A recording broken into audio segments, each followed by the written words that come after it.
signaali. Heinonen alasaukkoa ja Oja perätie ja vaihtaa.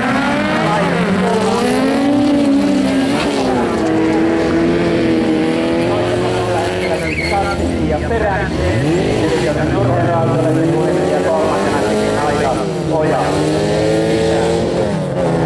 Nyt tuli Anne Sohvisilla kyllä tähän autoon jotain ongelmaa ja siinä otetaan pieni kylkikosketukset, mutta kyllä alkaa Annella olla tuonne keulapaikalle 3 joukkoon.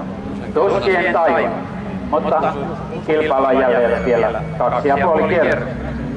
Ja tätähän mennään Anne Heinosen johdolla ja näinhän sitä veikkaatiin, että Annehan se tulee olemaan tämä voittaja, mutta niin kuin joka mies luokka ajetaan, niin kuka se varmasti tietää, että voittaa.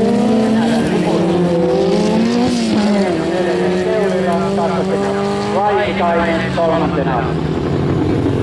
Aivan Oja. Taistelu jatkuu. Vastaan Sundqvist ja Aila Oja. Ja nyt heitti Sundqvist ulkokautta ohitse ja tällä hetkellä 4. paikalla. Eli äsken vielä epäilet tuonne 3 joukkoon vaikea, niin se tarvitsee yksi keskeytys ja siinä sitä ollaan. Ajamalla tätä väliä ei varmasti kiioteta, jos ei nyt sitten koneita ala tähän reikkaan.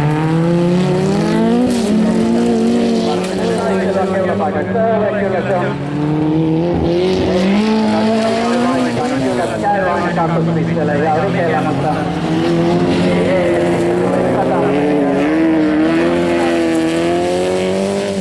Johanna Alasaukko ja lakeiden kuljettajia. Sundqvist on nyt saanut hieman pesäilyä aina Ojaan ja edelleen 4. siellä. Nyt tapahtui kyllä ohitus, katsotaan miten tässä käy. Kyllä se näin on, että menikö sitten rengas heitteli tuo Anne Heinosen auto sillä millin toisen, mutta keula paikallaan ja naisen luokan Haavinainen voittaja tulee.